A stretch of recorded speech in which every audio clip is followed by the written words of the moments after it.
Marks World Science Day for Peace and Development. This day highlights the important role that science plays in society. It also ensures that citizens are kept informed of developments in the field. Joining us now in studio to talk about this is inventor and innovator Stuart Ntlathi. Very good afternoon to you, Stuart. Good afternoon. Your journey in science started in Klerksdorp at age 13. Yes. Not a lot of people can say that. Take us back to 13-year-old Stuart and his interest in science.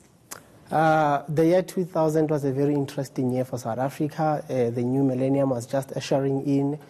And I found myself frustrated by the fact that South Africa had recently joined the global village, and no one was actually looking after kids with smart brains. You know, if you can play soccer, you could. If you were good with soccer, you could play soccer. If you could sing, there was a school choir.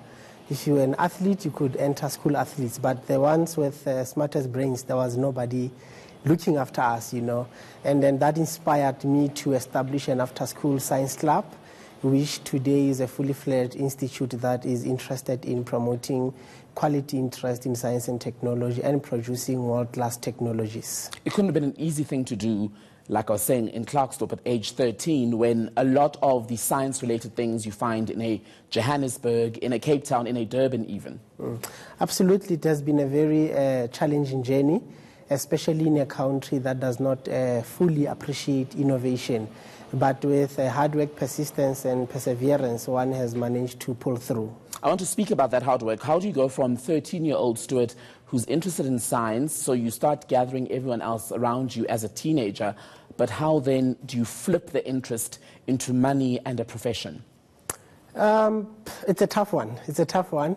But growing up and having to finance an organization that was focusing in something that no one was interested in investing in was a tough one. So what I did, I realized that winning awards was the best way to finance the operations. As I stand before you, I've got 49 awards in science, engineering, and technology. And fortunately, each of those awards came with a financial incentive. So we had to ensure that every year we scoop an award internationally, continentally and nationally. And then over the years, we've then evolved from being a financially frustrated organization to being an organization that develops technologies and sells them to investors to be able to finance the dream and probably get into the Forbes 500. Before you get into, or you make it onto the Forbes 500 list, innovation, you've brought one of your products. It's an auto shoe cleaner. Yes. How does that work? Well, this is the auto shoe cleaner. The story behind the auto shoe cleaner dates back to the year 2003. I hated cleaning my school shoes. As we all do. Yeah, as we all did as children. And then this is a 17 billion rand monthly market in Africa alone.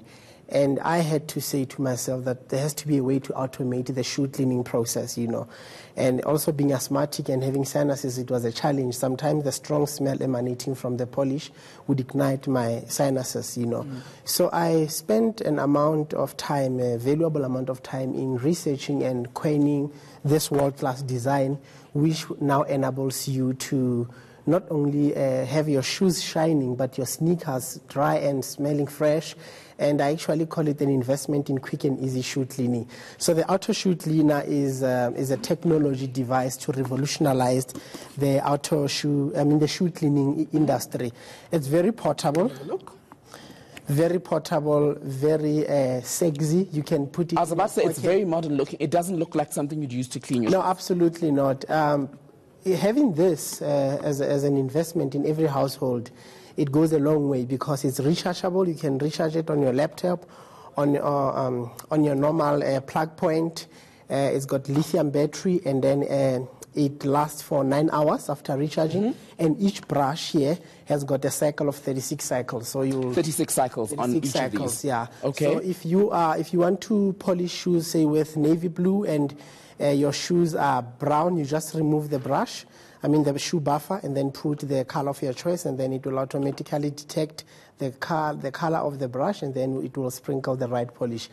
And underneath here, you have this area. What happens here? This is where the foam comes in, the steam and the vacuum. So you can vacuum, and then you can polish your shoes, you can do whatever you need to do. So it is indeed an investment in quick and easy. So this one is mine. This here is mine. It's a useful little gadget. Indeed. How widely accessible is it for those of us who, as you were saying, either have children who hate having to clean their shoes or have grown into adults who still hate the task? If everything goes according to plan, it will hit the South African shelves on the 1st of December. And we have acquired a large contract with one of the largest stores in the country that distributes shoes. And it will be exclusively available to them. It will be very cost effective at $3.99 a device. And we believe that it is going to revolutionize everything we've ever known about shoe cleaning. How do you innovate, Stuart, in a country like South Africa that is often preoccupied with more immediate needs? When we talk about the economy, people talk about science quite broadly, but a lot of the times it links to fields like medicine, for example, and you don't hear much about innovation. Even when we talk about research, you hear how expensive it is, how funding is not easily accessible. So how do you work or walk around all of that? It's not easy. I will always say this line, it's not easy, but you need to self-discipline yourself. You need discipline to stay focused, and that focus will translate to positive results. And those positive results will attract private and government investors to help you take these technologies to another level. I always tell people that if Mark Zuckerberg was a South African, there would be no Facebook. You know, so we are operating in a country and in a continent that does not appreciate this. Investors are very scarce. Government is not coming to play its part in ensuring that such technologies go beyond the limits set by the industry in the country. But to answer you directly, it is very difficult. It's not easy to get any technology as an innovator in the country. I'm yet to see a successful innovator in the country who has just had an awesome journey in this field, and it isn't that easy.